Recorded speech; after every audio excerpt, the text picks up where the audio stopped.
สวัสดีค่ะสวัสดีค่ะทุกคน ทีมงานขนหมอยลุกนะคะ สวัสดีค่ะทีมงานขนหมอยลุก โอ้ยกูอยากหัวสุดเลยนะทีมงานขนหมอยลุกนะคะ ตอนนี้อีเป้าเปียกมันไปส่งลูกมันไปโรงเรียนแล้วเรียบร้อยส่งอีลิงกังแล้วเรียบร้อยใส่เสื้อสีส้มนะว้ายอีเป้าเปียกใส่เสื้อสีส้มพี่น้องอันนี้มันหูจักอยู่บ่มันเป็นสีส้มหรือสีแดงนี่พี่น้องนี่โอ้ยบ่นี่ฮะทีมงานขนหมอยลุกมึงอะไปถ่ายกูมาหรือยังอย่าลืมให้มันไปตามถ่ายกูด้วยนะตอนกูไปรับลูกกูโอเคกล้องวงจรนะมึงอย่าทำสลูดสไลด์นะ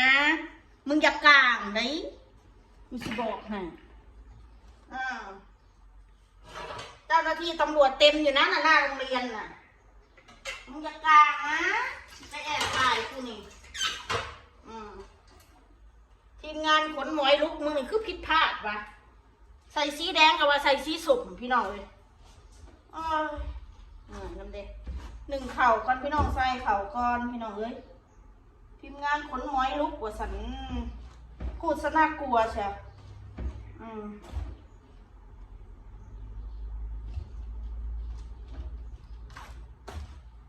แตะบ่ได้บ่แม่มึงน่ะเป็นอะไรแม่มึงเป็นเทวดาบ่แต่มึงห้ามมาแตะผู้ให้กำเนิดกูจะแตะมึงจะทำไมมึงอย่ามาแตะลูกกูมึงก็อย่ามาแตะแม่กูเหมือนกันไปนั่งกูแตะบ่ได้บ่อีสวยสยองใครใช้ให้มึงมาแตะลูกกูบ่แม่มึงไงอีแม่อีกะลีแม่มึงนั่นบ่อีกะลีแม่มึงน่ะผู้ให้กำเนิดกะลีมึงออกมาถ่ายทอดกันออกมาน่ะบ่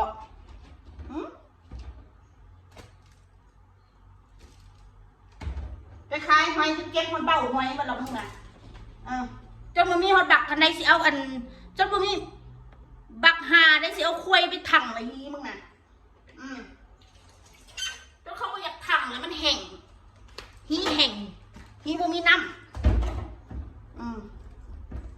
แล้วโอ้ยโทษร้ายหายกีมึงมันแห้งไปแล้วมันถังเข้าไปกับมันบ่มีน้ำรอลื่นมึงหูจักบ่มันแห้งเขาเจ็บหัวควย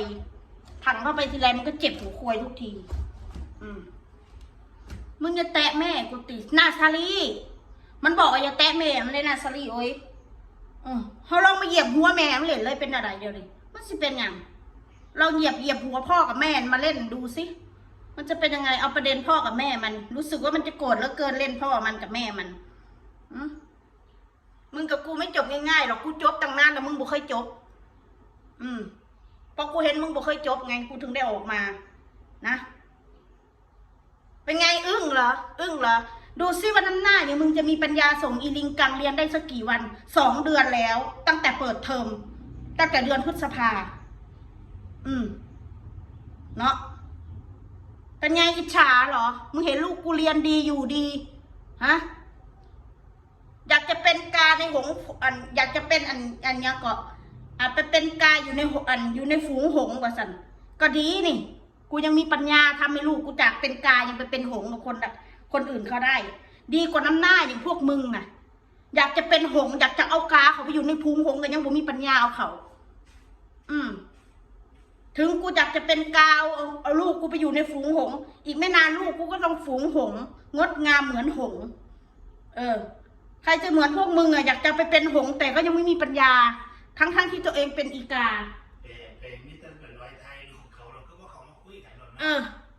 ถ้าเก่งนะไม่ต้องไปถ่ายรูปกูหรือไปแอบถ่ายรถกูหรอกเดินเข้ามาทักกูเลยเดี๋ยวกูจะถีบไปหน้าหงายเลยเข้ามาเลยอย่าไปรับล่อๆนะอย่ากระจอกกูบอกเลยว่าอย่ากระจอกเข้ามาเลยไม่ต้องไปกระจอกไปแอบถ่ายหน้าโรงเรียนแอบถ่ายรถไปแอบถ่ายนู่นนี่นั่นอย่ากระจอกนะกูบอกทีมงานอันนี้ยังก่อนทีมงานคนม้อยลุกมึงนะทีมงานกระจอกงอกง่อยเข้ามามึงอย่าดีแต่ปากมึงอย่าเก่งแต่ปากอีคอนแตกอีแขวซั่วอีแขวเจิงโอ้ยกูบอกแปลกใจเลยว่าทำไมเวลาไลฟ์สดไม่กล้าโชว์หนังหน้าเพราะว่ามึงหน้าตาอุบาทนี่เองคน ปมถ้าคนมันมีปมนะพี่น้องเว้าก็เว้าเถอะมันบ่มาหาใส่จิตใส่ใจเรื่องชาวบ้านขนาดนี้หรอกพี่น้องมันมีปมมันเห็ดยังลงไปมันมีปมมีลูกก็ไม่ได้เลี้ยง ไม่ได้อยู่กับลูก ไม่ได้ให้ความอบอุ่นลูก มีเงินก็หาเงินได้ก็ได้แต่งเป็นโตขนาดแต่งนะยังได้สำนั่นคือว่าแหละเนาะเงินบ่ถึงถ้าเงินเขาถึงน่ะทุกหน้าทีหนึ่งใช้เงินเป็นล้านๆมันถึงจะสวยเหมือนคุณวันดาราเขาเห็นบ่นะเขาได้ล้านเขาก็ทุบทั้งที่เขางานอยู่เขาก็ยังทุบแบบมึงน่ะเงินมันบ่ถึงกูได้ยินข่าวแม้แต่ทุบแม้แต่สิไปทุบนังหนายังหากูยืมเงินเขาบอกมึงน่ะบอกกูได้ยินข่าวมาดอกกูเห็นสุกัดกันดอกว่ากูก็เบิ่งจอเบิ่งยูความพฤติกรรมของพวกมึงน่ะพฤติกรรมของมึงมาว่าให้เด็กน้อยนะเวลามึงรายงานกูน่ะนะมึงก็รายงานโตมึงเองนำเวลามึงด่าครอบครัวคนอื่นน่ะรายงานนำมึงมันอับปีจังไรสันใดหาด่าเด็กน้อยนะหาด่าผู้เฒ่าค่ะไปหาด่าพ่อแม่คนอื่นค่ะทั้งที่นังหนามึงกับบริเวณลูกเต่าเราขอเขานะนะกูสิบอกไว้ให้ทีมงานขนหมอยลุกพี่น้องตามล่าอีเป้าเปียกว่าโอ้ยหีกูมันเปียกตลอดได้กูมันมีหล่อลื่นไปสิหีแห่งใส่มันไปอยากสีแล้วมันเจ็บหัวคุยมันแดดหยัดเขาบ่ได้สิบอกว่าไงเด้อหีอ้วนหีอวบมันเลยสีม่วนแท้มันจะไม่คือสีหีแห่งสีไปบัดนั้นก็เจ็บหัวคุยแบบนั้นเลยกูว่าเรื่องจริงรับให้ได้นะเวลากูด่ารับให้ได้กูอยากเห็นหนังหน้ามึงสดจังเลยคอนเทนต์ในโชว์หน่อยสิเก่งนักเก่งหนาไม่ใช่เหรออยากคุยไลน์ว่ายังขึ้นมานะมึงอย่ามาแตะกูให้กำเนิดแม่มามึงให้กำเนิดลูกมานะบอกอีแม่มาของมึงน่ะอีกะลีแม่มึงหะติบอกสงสัยทำไมมึงจะทำอะไรหรอคุณจะแตะมึงจะทำอะไรหรอมีการขู่ด้วยนะมึงกับกูไม่จบง่ายๆหรอกกูก็รออยู่ไงทุกวันนี้กูก็รอพวกมึงอยู่ไม่ใช่ว่ากูไม่รอกูรออยู่กูรออยู่ว่าพวกมึงจะทำอะไรอย่างมากก็จับกลุ่มหมามานั่งไลฟ์สดเอาเรื่องเทคเข้าโซเชียลเรื่องจริงไม่มีสักอย่างดูซิว่าน้ำหน้ามึงจะมีปัญญาส่งอีลิงกังเรียนไหมก็ลองดูสิมึงก็อย่าไปวุ่นวายมึงลองดูสิทำไมกูจะไม่มีปัญญานะทำไมกูจะไม่มีปัญญาส่งลูกกูเรียนว่าเป็นค่าเทอมละ100,000น่ะทำไมกูจะไม่มีปัญญากูถามเนี่ยว่าแต่อยากเข้าอยากจะอีกาในหงในฟุ้งหงว่าสันโอ้ดีนะกูยังคิดได้รู้ว่าตัวเองเป็นอีกาก็อยากเป็นหงก็ยังเข้าไปอยู่ในฝูงหงได้เลยอย่างน้อยก็ฝูงหงเขาก็ต้อนรับอีกาไม่เหมือนพวกมึงทะเยอทะยายังมึงมีปัญญาอยู่ในฝูงหงเลยฮะลูกมึงได้เข่าบ่ฝูงหงคือน้ำเขาน่ะได้เข่าอยู่บ่ฝูงหงนั่นเข้าไปอยู่ในฝูงหงแล้วสง่าจะตายก็จะตายนะมีความรู้มีคุณธรรมมีระเบียบวินัยนะกูไม่ต้องไปแข่งกับใครหรอกลูกกูได้แข่งกูบอกคุณครูเหรอไม่ต้องให้เขาแข่งกับใครหรอกคุณครูแค่สอนให้เขารู้ว่าอันนี้คืออันนี้เขาสามารถช่วยเหลือตัวเองได้ในโรงเรียนกูก็โอเคแล้วสำหรับลูกกูนะกูไม่จำเป็นต้องให้เขาเขียนชื่อตัวเองเป็นรู้จักชื่อตัวเองไม่ต้องขนาดนั้นหรอกอะไรก็คอยเป็นคอยไปอย่าไปเล่นเขาเขายังละอ่อนอยู่นะต้องไปเล่นเขาหรอกของแบบนี้นะทีมงานคนมวยลูกเพิ่นตอนเย็นนี่กูไปรับลูกระวังให้ดีนะพ่อดูให้ดีนะเมื่อเช้ากูไปยืนเฝ้าลูกกูนะกูก็อยากไปเบิ่งดูว่าผู้ใดมันสิไปหาดักถ่ายลูกกูก็นี่เลยกล้องทางหลังรถท่านเนี่ยเห็นอยู่คนมาจอดที่ท่านขาวคนมาจอดที่ร้านข่อยคนกายื่นโทรศัพท์ออกมาแต่ข่อยก็คือว่าคนไทยก็ถูกคนถ้าเก่งอย่ารอบกัดนะถ้าเก่งนะซึ่งหน้าเอากูเลยเดี๋ยวมึงสิหัวนรกมีจริงกูจะบอกไว้ให้มึงอย่ามาแตะแม่กูนะกูจะแตะกูจะเหยียบหัวแม่มาลงขี้ดินกู เหยียบหน้าแม่มึงให้จมดินบ่ คอยกับบริสุทธิ์ใจเนาะ แม่มึงสิแตะบ่ได้แม่มึงอะฮะแม่มึงพิเศษพิโสมาแต่ทางใดแม่มึงเป็นเทวดาเด้ฮะบ่แม่มึงเป็นเทวดาบ่แม่มึงอะ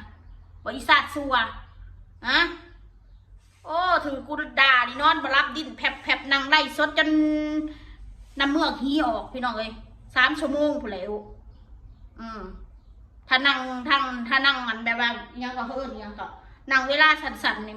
มันบ่สะใจเด้ต้องนั่งหลายๆนั่งจนเมือกหีออกบางคนก็ง่วงนอนแล้วนะไปนอนก่อนเราทุกคนเราต้องร่วมมือกันนะเราต้องช่วยกันนะ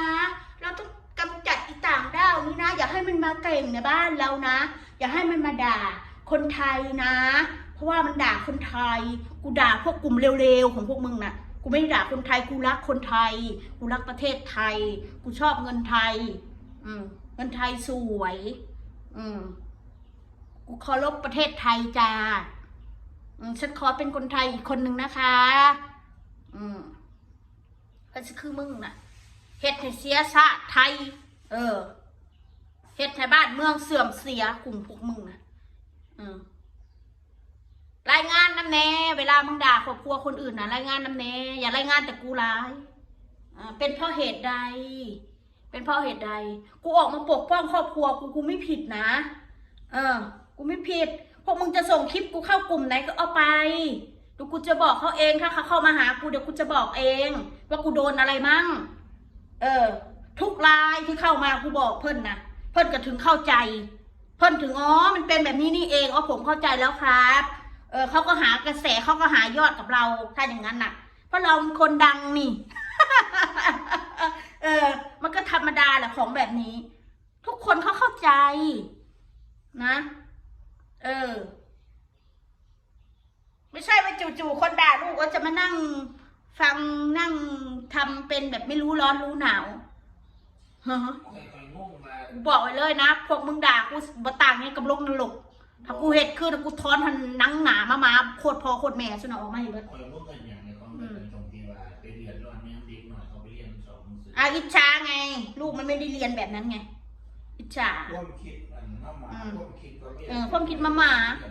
มีการบอกมาดูซิว่านังหน้าแต่มันจะมีปัญญาส่งลูกเรียนไหมแล้วไปถ่ายรูปถ่ายโรงเรียนเขาออกงั้นมันดีกว่าเดี๋ยวจะป่ากูบอกขู่คือมึงดอกกูน่ะบอกคือดอกบ่แม่นสิเฮ็ดหยังนะประกาศขู่เปล่ามีการบอกว่ามันสิบ่จบของเฮาเด้มึงสิบินมาบ่ได้มึงก็บอกถ้าบ่จบนะถ้าบ่จบแล้วมาดวลเลยบ่ต้องมาเป็นม้าหลบกัดกูบ่มัก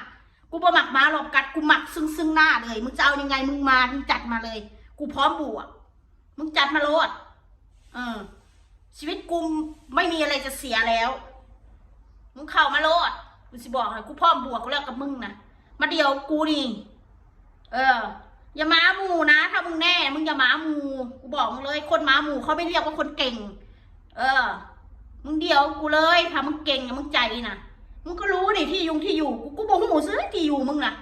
ลองกูรู้แต่มึงไม่รอดกูบอกไว้เลยมึงไม่รอดกูสิส่งไม้ไปถึงบ้านพอบ้านไม่เลยมึงน่ะมึงบ่รอดหรอกอีสัตว์ถ้ามึงกล้าเอาแต่แม่มึงเปิดเผยคือกูบอกถ้ามึงเก่งมึงเจ๋งนะคนเจ๋งเขาต้องเปิดเผยตัวตนเอานะแม่กูขอท้ามึงเลยนี่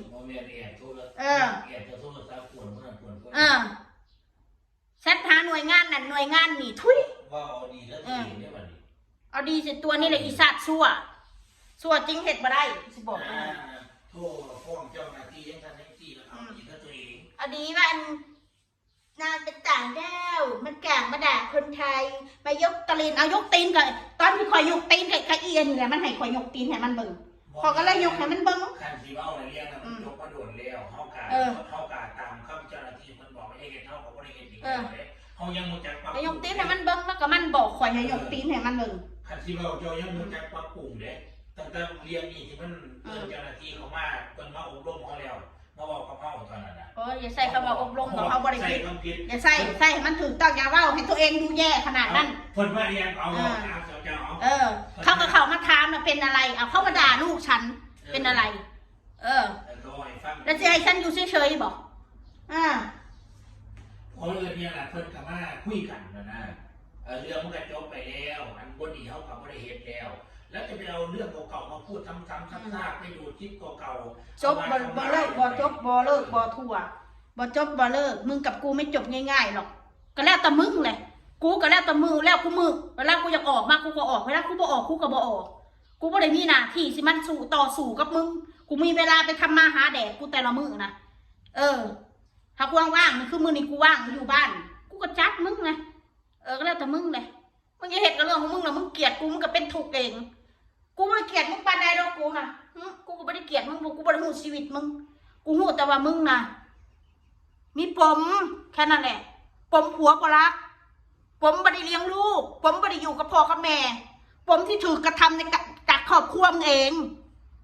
มึงด่ามึงแก้วนามามึงหนามึงก็แก้วนามานะมึงด่าแม่กูอีแก้วนามาอีแก้วนามามีการมาบอกว่ามึงจะแตะแม่กูมึงก็อย่ามาแตะแม่กูมึงก็อย่ามาแตะลูกกูนะกูสิบอกว่าให้มึงก็ห้ามแตะมึงก็บอกแล้วกูจะแตะกูก็จะแตะมึงจะทำไมกูว่าสันๆว่ามึงสิเหตุอย่างมึงอย่าต้องไปคอมเมนต์มึงก็ต้องไปโพสต์หรอกว่ามึงเก่งนะกูเห็นมึงโพสต์มาในทั้งชาติแล้วมึงโพสต์เหตุใส่กูนะมีเหี้ยอะไรขึ้นมาให้คนดูเบิดนั่นก็กัดกันคือหมานี่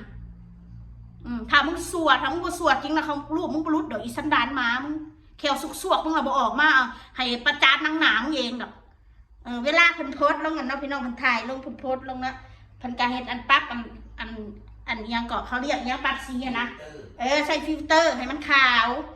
แล้วก็อันเฮ็ดอันสมัยนี้มือถือมันเฮ็ดได้หูดังฮักก็เฮ็ดแต่มันคมได้ปากน้อยๆก็เฮ็ดแต่มันใหญ่ได้กูมือนี่ปากแหลกๆเฮ็ดแต่มันสีชมพูได้มือถือกูมือนี่ค่ะก็อะไรย่องสวยแม้แต่ดูนิ้วมือก็สวยแล้วแค่อีกครบนึงนู่นนี่นั่นเอาก้อย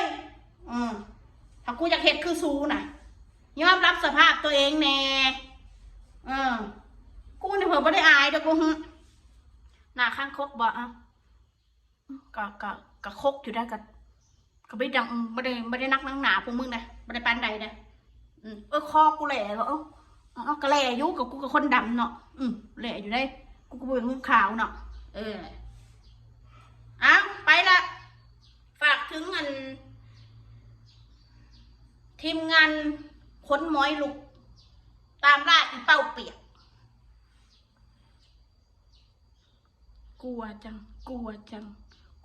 งเลย ไปละพี่น้องเลย